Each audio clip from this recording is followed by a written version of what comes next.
그럼 이것도 궁금한데 주식에서 만약에 코인으로 가시게 된다면 요 자금 자체는 조금 더 단기로 활용을 하실 건지 그렇다면 그 타겟팅이 되는 게 알트코인일지도 궁금해요. 사실 뭐 제가 이제 이제 좀 장기 투자 절반 그리고 단기로 이제 절반 정도로 하고 있는데 뭐 빗썸에 가서도 거의 얼추 비슷하게 하지 않을까 생각이 됩니다. 그러니까 장기적으로 가져가는 거는 당연히 이제 비트코인이 하나 있고 네. 그다음에 이더리움이라는 친구가 있고요. 그리고 이더리움에 도전하는 코인들 중에서 가장 강력한 솔라나가 있고 그리고 이게 그 옛날에 미국에서 금광 채굴을 할 때 그러니까 사람들이 막 금 파러 갔거든요. 네. 거기 정작 걔네들은 금을 파지 못해가지고 거지가 되었는데 거기서 청바지를 판 리바이 스트라우스는 돈을 굉장히 많이 벌었습니다. 그 코인에서도 거래소라는 존재가 있죠. 사람들이 코인을 막 거래하면은 수수료를 다 먹거든요, 걔네들이. 그 중에서 가장 대표적인 거래소가 바이낸스이고 여기는 바이낸스 코인, BNB라는 코인이 있거든요. 그래서 요 니기 코인은 제가 좀 장기적으로 이제 들고 갈 것이고 나머지 이제 알트코인들은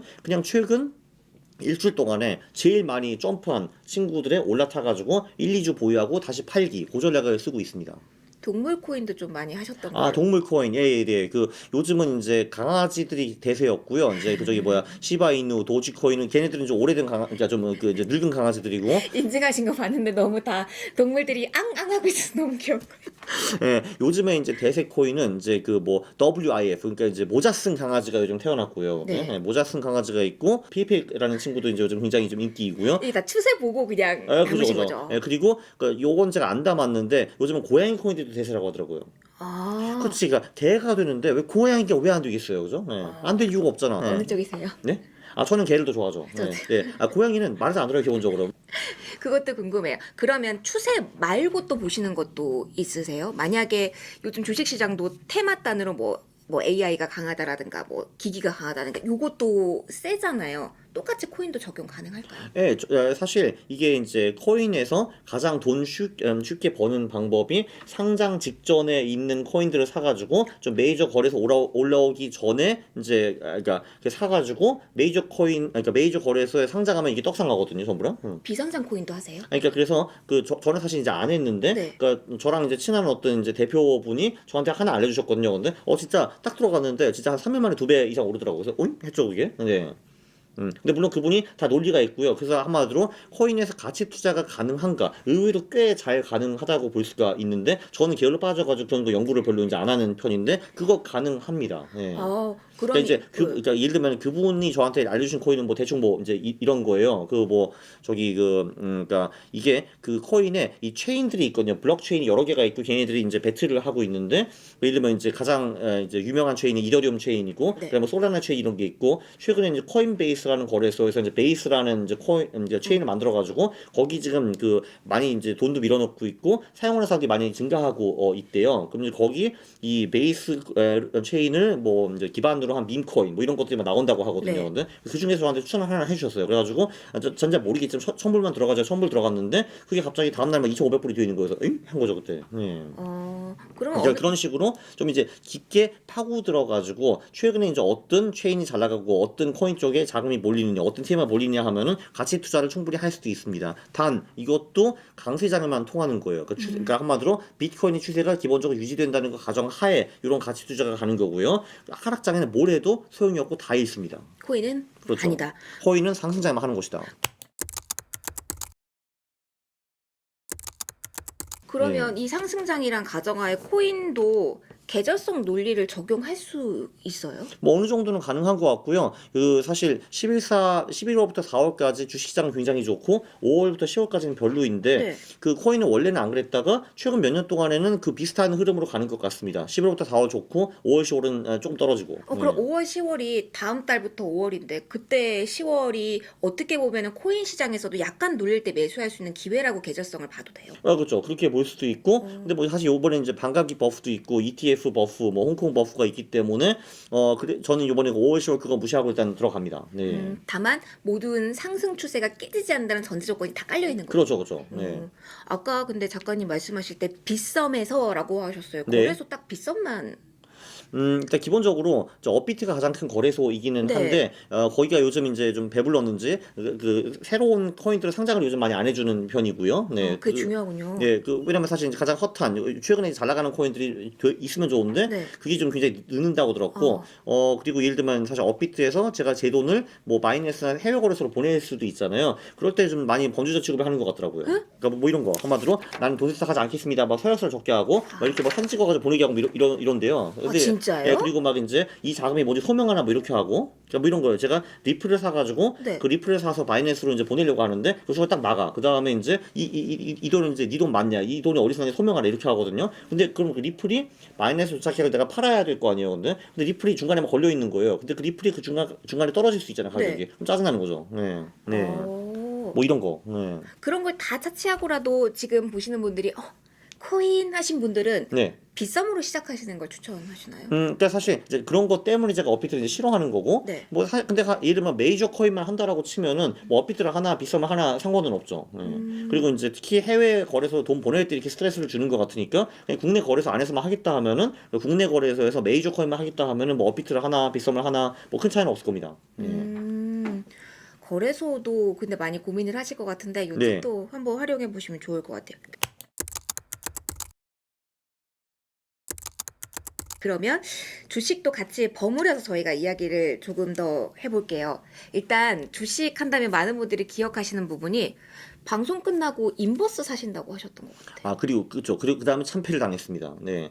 이게 희한하게 제가 코스닥 인버스와 정말 잘 안 맞는 것 같아요. 진짜 진짜 놀랍게도 제가 사면은 주시장이 오르고 제가 팔면은 주시장이 떨어지더라고요. 그거 이게. 왜 그러는 거예요? 네? 그거 왜 그러는 그냥 거예요? 저와 뭔가 상승이 안 맞는 것 같습니다. 네, 그냥 제 왼수인 것 같아요. 올해 5월부터 10월까지 한국장이 굉장히 안 좋을 거라고 저는 보고 있거든요. 왜냐면 이제 총선도 이제 끝났으니까 더 이상 주식시장을 받쳐줄 이유도 없고, 그 정책적으로. 네, 네. 그리고 원래 그 짝수의 5월, 10월이 한국 시장이 정말 최악이거든요. 그래서 정석적으로는 그 이제 5월, 10월에 이제 코스닥 인버스를 들어가는 게 맞기는 맞는데, 네. 근데 제가 지금 이제 그 돈을 이제 코인에 넣는 게 낫다고 보는 거죠. 왜냐면 뭐 코스닥이 떨어져봤자 10% 20% 떨어질 건데, 네. 내가 지금 그거 먹을 때가 아니거든요 지금. 네, 아. 네. 저 딴 거로 바쁩니다 지금. 그러니까 왜냐 사실 어떻게 보면은 좀 이제 그 감정적으로 내가 저 인버스한테 복수해 주겠어라는 생각이 저도 없는 게 아니거든요. 근데 모든 분들이 약간 사랑을 하게 되거나 아니면은 복수심에 불타서 그렇죠. 계속 그거를 하게 되신 분들 그거 하면 안 되는 거죠. 예, 그러니까 그런 생각이 사실 굉장히 위험하고 그리고 어차피 내가 복수에 성공한다 하더라도 10% 20%밖에 못 먹을 게 뻔하니까. 근데 기분은 예. 좋잖아. 그럼 파는 시점 이야기해 볼게요. 앞서 저희가 판다, 다음 주에 판다라고 말씀해 아, 주셨어요. 예, 네. 예. 그러면 다음 주면은 19일, 20일 요 정도 되잖아요. 전 19일 또는 그 다음 주 월 정도를 생각하고 있어요. 왜냐면은 이게 보통 주식이 4월까지는 굉장히 잘 오르다가 4월 마지막 주에 꼬꾸라지는 경우를 제가 굉장히 많이 봤거든요. 4월 18일 정도 팔았는데 그때가 단기 고점이었어요. 그래서 이제 4월에 이제 쫙 이제 엄청 빠지다가 여러 월 빠지다가 그 후에 7월까지 다시 올랐거든요. 네. 이게 그러니까 제가 판 게 2,580 정도였는데 결국은 이제 그때 빠지다가 다시 2,650인가 뭐 그 2,700 가까이까지 갔거든요. 그래서 제가 야씨 내가 5월 10월에 안 된다고 했는데 이러면 안 되는데 했거든요. 근데 근데 이걸 다행이라고 해야 되나? 어쨌든 저한테 다행이죠. 그게 그래서 다시 2,200대까지 빠지더라고요. 그래서 휴 역시 5월 10월 역시 과학이야라고 생각했었죠 그때. 과학이다. 네. 근데 전 사실 파셨을 줄 알았어요. 왜냐면 총선 이벤트가 있어서 네. 총선 이후에는 뭐 통계적으로 봐도 보지 마. 주식시장은 안 돼. 이렇게 보시는 분들이 워낙 많았어서 네. 올해는 더 빨리 파셨을 거라고 생각도 했었어요. 저도 그거 살짝 고민하기는 했는데 네. 뭐 살짝 좀뭐 4월 10일이나 20일이나 뭐 그게 뭐 큰 차이가 있겠느냐라고. 네. 근데 뭐 사실 총선 직후에 파는 것도 저는 뭐 나쁘지 않았다고 네, 봅니다. 근데 저는 뭐 그냥 정석적으로 그냥 4월 19일 또는 22일 뭐 그때 파는 거죠. 그러면은 주식이 5월, 10월 안 좋다라고 하셨는데 그럼 미국 주식은 계속 가져가실 건지도 궁금해요. 왜냐면은 뭐 이게 비트코인 쪽에서도 변수가 되겠지만 뭐 금리 인하 시기가 계속 미뤄지고 인상 이야기까지 나오고 있어서 좀 다르게 보시는지 미국 주식은 고 아니면 얘도 고 왜냐면은 고. 그 저기 그러니까 바이든이 이겨야 돼요. 10월 말에 선거에서. 네. 그래서 주식시장이 떨어지는 거를 납득할 수 없습니다. 우리는. 네. 아. 무조건 올리게 만들어야 돼요. 네. 그럼 미국 주식은 그대로 그냥 주식 비중을 가져가시고 네. 한국 주식만 팔고 네. 그걸 코인으로 가신다. 그렇죠. 네. 왜냐면 그러니까 사실 이 대통령이라는 게 할 수 있는 게 은근 많습니다. 물론 이제 거기도 민주주의 국가니까 막 진짜 미친 듯이 돈을 찍어서 뿌릴 수는 없지만 비슷한 거는 많이 할 수 있어요. 규제를 완화해 준다든지 네. 뭐 한마디로 주시장이 들으면 좋아할 얘기를 계속 해준다든지 뭐 그런 거 있잖아요. 그렇죠. 할 수 있습니다. 예, 그리고 뭐 그렇다고 해서 물론 이제 아무리 그런 말을 해도 정말 경제가 이상하고 하락장면 그거는 막을 수 없겠지만 뭐 지금의 미국이 뭐 그런 상황도 아니잖아요. 사실은 뭐 경제가 나쁘진 않으니까요. 그렇죠. 예. 그럼 그 인플레이션이 예. 못 잡힌다는 거는 반대로 말하면 경제가 좋다라는 거거든요, 그게. 예. 그러면 뭐 시장에서 매크로 측면에서 나오고 있는 인하식이 미뤄진다, 횟수 줄어든다. 이거는 큰 틀에서 뭐 코인의 전략, 뭐 주식의 전략, 채권의 전략은 변함없다라고 봐도 돼요. 그러니까 이게 사실 이 금리가 엄청나게 중요하다는 패러다임이 좀 2022년에 생긴 것 같아요. 왜냐면 네. 그 전에는 다 제로 금리였는데 그때 갑자기 진짜 뜬금없이 빵에서 5%로 올려버린 거잖아요, 이게. 근데 그런 거는 당연히 경제에 큰 충격을 미칠 수밖에 없죠. 그리고 그거를 그런 식으로 예측한 사람도 없기 때문에 이제 기대와 완전히 어긋나는 선택이었기 때문에 이게 큰 충격이 있었는데 사실 뭐 솔직히 지금은 이미 5.5에 와 있고 지금 이게 5.25가 되네, 5가 되네, 뭐 아니면 5.5네 이게 사실 굉장히 좀 작은 차이잖아요. 이미 네. 높은 상태에서. 그래서 이거는 자산 시장에 대단히 큰 영향을 미칠 수 없다라는 게 제 생각입니다. 저희 이머스는 저희를 작가님을 슬프게 했지만 채권 좋았다고 미국 채권. 아니요, 그 채권 친구도 제가 이제 10월에 들어가가지고 그때 한 2달 정도, 3달 정도 굉장히 재밌었는데 네. 그 후에 그 말씀하신 금리 인하가 계속 이제 뒤로 미뤄지고 여긴 영향을 받았네요. 팔았죠. 아. 예, 그래서 그거는 좀 슬펐어요. 예. 왜냐면은 채권은 금리와 완전히 그 100% 이제 상관성이 있는 자산이기 때문에 네. 그건 영향 안 받을 수가 없죠. 그러니까 뭐. 주식은 금리는 하나의 요소거든요. 근데 네. 사실 주식은 그거보다는 이제 기업의 이익이 훨씬 더 중요하죠. 그렇죠, 예. 그렇죠. 근데 기업의 이익도 물론 금리 영향을 받기는 받지만 그것도 100% 받거나 그런 거는 아니잖아요, 사실. 근데 채권은 거의 100% 금리라고 보면 되죠. 예. 그래서 네. 근데 다행히도 그 처음 석 달에 번 그 돈을 다 까먹진 않았습니다. 어떻게 하실 거예요? 네, 그거요. 그것도 들고 갈 겁니다. 계속? 예. 한국 채권, 미국 채권 다? 예, 둘 다 가져가고 뭐 이제 금리 인하가 좀 늦어진다 하더라도 결국은 올 수밖에 없다고 저는 보기 때문에 비중 일단, 조절도 안 하시고요. 네, 안 할 것 같아요. 네. 그러면은 지금부터는 코인 비중을 늘리신다. 네.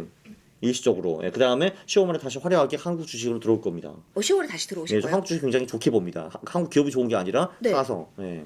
그러니까 이게 그 한 몇 달 전인가 어떤 영국 펀드 매니저가 한국 주식과 시장에 대해서 좀 이제 이런 그 보고서를 올렸어요. 정말 이 기업들 쓰레기라고 이제 한마디로 대주주들이 이제 소액주주들 합법적으로 전부 다 이제 강탈할 수 있다 뭐 이런 식으로 막 올렸거든요. 욕을 막 신나게 했어요. 네. 오늘 신나게 한다. 그리고 이제 그 대주주들은 그렇게 해서 횡령에 가서 감옥 가봤자 1년 만에 다시 나온다 뭐 이런 말도 하면서 진짜 막 대놓고 막 깠거든요. 근데 결론은 뭐냐? 그래도 나 한국 시장을 좋게 본다라는 거였어요. 이제 그 이유는 첫 번째.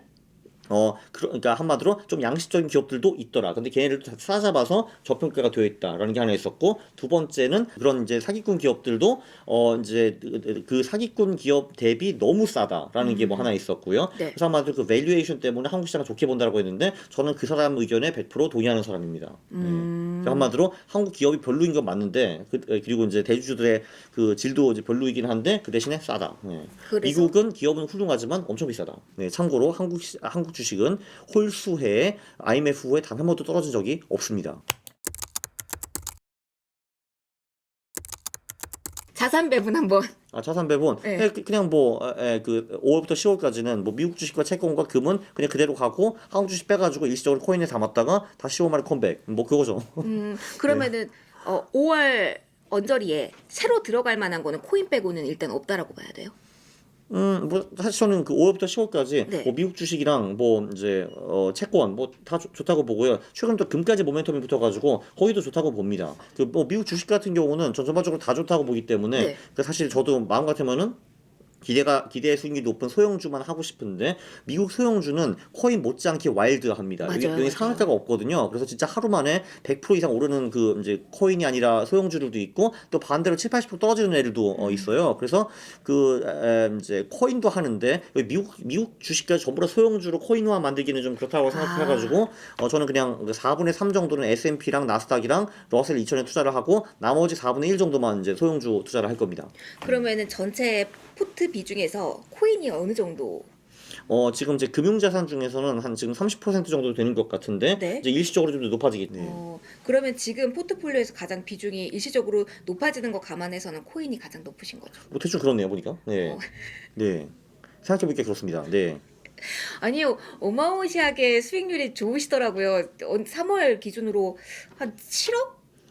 한 뭐 7억 7천인가 뭐 그렇게 되는 것 같은데. 네. 근데 뭐 사실 그건 뭐 제가 잘난 게 아니라 코인 시장에 가니까 가는 거죠. 근데 네. 초기에 들어가신 자금이 한 4억 정도라고 보면 그러니까 되는 거죠. 내가 이제 수익이 3억 얼마니까 4억 얼마라고 보면 되죠. 저도 이제 정확한 이제 금액은 기억이 안 나요. 올해는 어찌됐건 코인 이야기 많이 해주실 올해는 거죠. 거의 코인 얘기만 할 겁니다. 네. 그래서 비트코인이 올해는 어떻게 보면 가장 전망적으로도 그렇고 확률적으로도 그렇고 시기상으로도 그렇고 어떻게 보면 안정적인 투자처가 될 수 있다. 네. 그러면 저희 네. 마무리 슬슬 해볼까 하는데 마지막으로 뭐 하실 말씀 있으신지? 사실 이게 지금 코인이 1억 됐거든요. 이제 사실 이게 심리적 저항선이 커요. 그전에 만이었는데 지금 억이 됐기 때문에. 네. 근데 그래서 이제 못 들어가신 분들이 사실 되게 많을 건데 역사적으로 보면은 비트코인이 역대 최고가를 돌파한 후에 그 후에도 1년 정도 더 갑니다. 아직 1년 동안 우리가 먹을 게 남아 있다라는 거거든요. 그래서 지금 들어가셔도 저는 될 것 같습니다. 비트코인 나눠서도 살 수 있는 거죠. 꼭 1억이 있어야만 살 수 있는 건? 그렇죠. 이게 1억인데 내가 지금 1억이 없는데 하시는 분들은요. 그 1,000만 원 있으면 0.1개를 사시면 되고 100만 원 있으면 0.01개를 사셔도 됩니다. 비트코인은 무한대는 아니지만 쪼개지니까. 1억 분의 1 정도까지는 쪼갤 수 있습니다. 네. 그렇게 해서라도 모아가는 것도 괜찮다. 그렇습니다. 네. 그러면은 최종적으로 아까 어디까지 보시는지는 질문을 드리긴 했습니다만 2억 플러스 알파잖아요. 예. 마음의 소리에서 생각하시는 가격대가 있으면 그거 외치고 저희 끝낼까 합니다. 마음의 소리 예. 여러분 같이 해요. 비트코인 10억. 오늘 강원기 작가님과 빅터뷰 함께했습니다. 고맙습니다. 감사합니다.